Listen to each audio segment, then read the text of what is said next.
चुनाव आयोग एक बार आपको बताना चाहेगा कि चुनावी कानून के तहत हर चुनाव से पहले इलेक्टोरल रोल का रिवीजन आवश्यक है, और या जब भी चुनाव आयोग आवश्यकता अनुसार निर्धारित करे। विगत कुछ दशकों से लगभग हर राजनीतिक पार्टी ने मतदाता सूची के शुद्ध न होने के ऊपर चुनाव आयोग को लगातार शिकायतें दी हैं। पहले सन 1951 से लेकर 2004 तक लगभग 8 बार स्पेशल इंटेंसिव रिवीजन इस देश में चुनाव आयोग ने कराया है, और आखिरी इंटेंसिव रिवीजन लगभग 21 साल पहले 2002 से लेकर 2004 की मियाद में पूरा किया गया था। इस लंबे दौर में, 2 दशकों से भी अधिक लंबे दौर में, मतदाता सूची में कई परिवर्तन आवश्यक हो जाते हैं, जैसे कि भारत की विकास गाथा के साथ साथ लोगों का माइग्रेशन के साथ साथ कई बार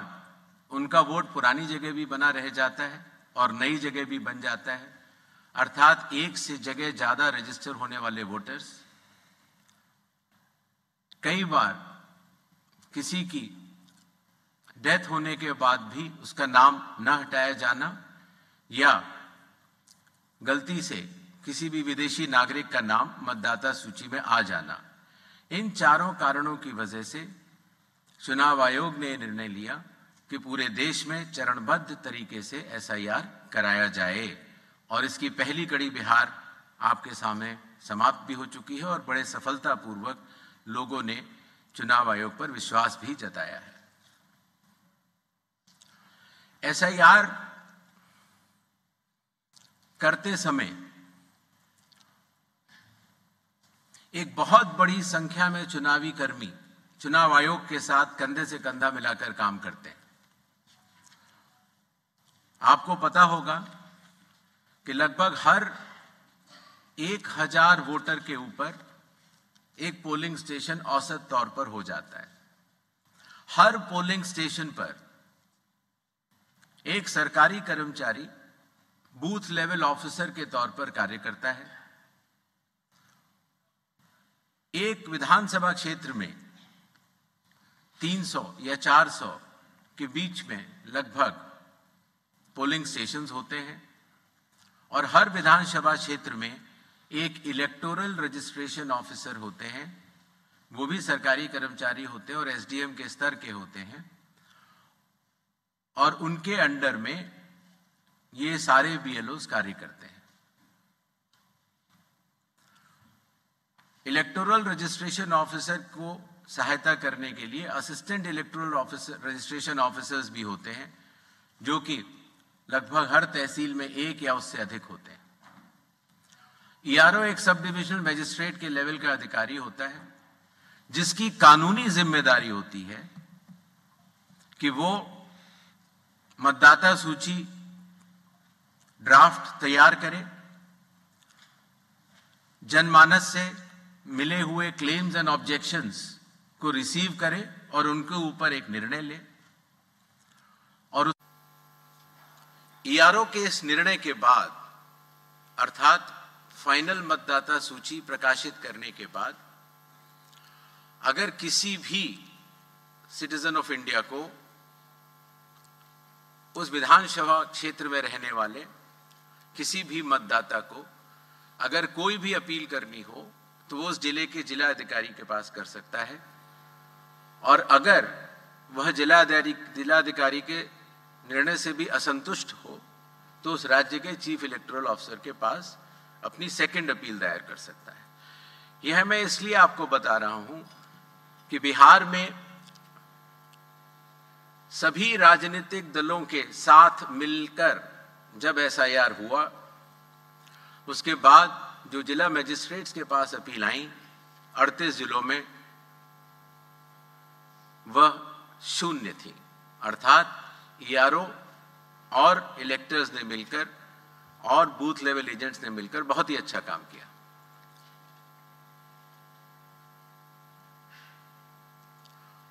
एसआईआर के समय ईआरओज और एईआरओज मिलकर सबसे पहला जो काम करेंगे वो इन्यूमरेशन फॉर्म्स को प्रिंट करेंगे। जिन राज्यों में एसआईआर हो रहा है या अभी होने वाला है, उनकी मतदाता सूची आज रात को 12 बजे फ्रीज कर दी जाएगी और उन हर मतदाता को जिसका नाम उस सूची में है उसको एक यूनिक इन्यूमरेशन फॉर्म प्रिंट करके बीएलओ उसके घर देने जाएंगे। इन्यूमरेशन फॉर्म में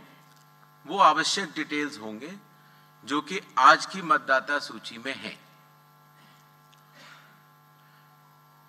जब बीएलओ फॉर्म्स डिस्ट्रीब्यूट करना शुरू करेंगे एग्जिस्टिंग इलेक्टर्स को, उसके बाद इन्यूमरेशन फॉर्म में जिसका भी नाम है वो उसको लिंक करने का प्रयास करेंगे कि क्या उन्हीं का नाम 2003 की सूची में था। अगर था तो उनको कोई भी कागज और नहीं देने होंगे। इसी तरीके से अगर उनका नाम स्वयं नहीं था और उनके पिताजी या माताजी का नाम था तो भी उनको कोई और कागज नहीं देने होंगे। तो ये लिंकिंग और मैचिंग, बिहार जब हमने एसआईआर किया था तो सिर्फ बिहार की अवेलेबल थी और आज पूरे देश की 2002 से 4 में हुए एसआईआर की मतदाता सूची जो लिंक दिया गया है voters.eci.gov.in पर कोई भी देख सकता है और इस मैचिंग को स्वयं भी कर सकता है। बीएलओज बूथ लेवल ऑफिसर्स एसआईआर की प्रमुख कड़ी होते हैं। जब वो घर जाते हैं तो कई बार ऐसा भी हो सकता है कि किसी और व्यक्ति की उम्र उस घर में 18 साल के ऊपर की हो गई हो, तो हाथ की हाथ उसी समय वो उनका फॉर्म 6 भी भरवा लेंगे और डिक्लेरेशन भी ले लेंगे और उसकी मैचिंग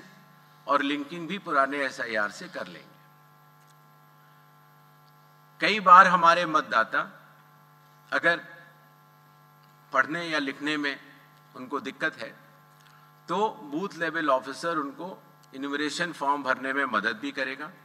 और मदद करने के बाद इस तरह के सारे इन्यूमरेशन फॉर्म्स मैचिंग और लिंकिंग करने के बाद वो ईआरओ और एईआरओ को जमा करेगा। कई बार एक बार जब बूथ लेवल ऑफिसर घर जाता है तो या तो कुछ मतदाता अवेलेबल नहीं होते या कहीं गए होते या उनको मैचिंग या लिंकिंग करने में कोई समय लग रहा हो, तो ऐसे केस में बूथ लेवल ऑफिसर्स दूसरी बार भी जाएंगे और तीसरी बार भी जाएंगे। 3 बार हर बीएलओ हर घर जाएगा। जो प्रवासी लोगों की समस्या को हटाने के लिए जो राज्य से कुछ समय के लिए बाहर गए हुए हैं लेकिन वहीं के सामान्यतः रहने वाले हैं, वो ऑनलाइन भी भर सकते हैं और खास तौर से कई बार अर्बन वोटर्स को, क्योंकि उनके दिन के समय ही ऑफिस आवर्स रहते हैं, तो वो भी ऑनलाइन भर सकते हैं। बूथ लेवल ऑफिसर का यह भी कार्य होगा कि जब वो इन्यूमरेशन फॉर्म देता है तो इन्यूमरेशन फॉर्म दस्तखत करके मतदाता को वापस भी करना होता है। तो अगर मतदाता की मृत्यु हो चुकी हो या वो स्थायी रूप से प्रवास कर चुका हो या वो एक से जगह ज्यादा रजिस्टर हो गया हो तो वो उस जगह दस्तखत नहीं कर पाएगा और ऐसे लोगों की शिनाख्त करना भी बीएलओ की जिम्मेदारी। ലോകത്തെവിടെയായാലും ഏത് സമയത്തും 24 വാർത്തകളും ഓഗ്മെന്റഡ് റിയാലിറ്റി പാക്കേജുകളും എക്സ്പ്ലെയിനറുകളും വിശദമായി കാണാൻ ഞങ്ങളുടെ യൂട്യൂബ് ചാനൽ നിങ്ങൾക്ക് സബ്സ്ക്രൈബ് ചെയ്യാം.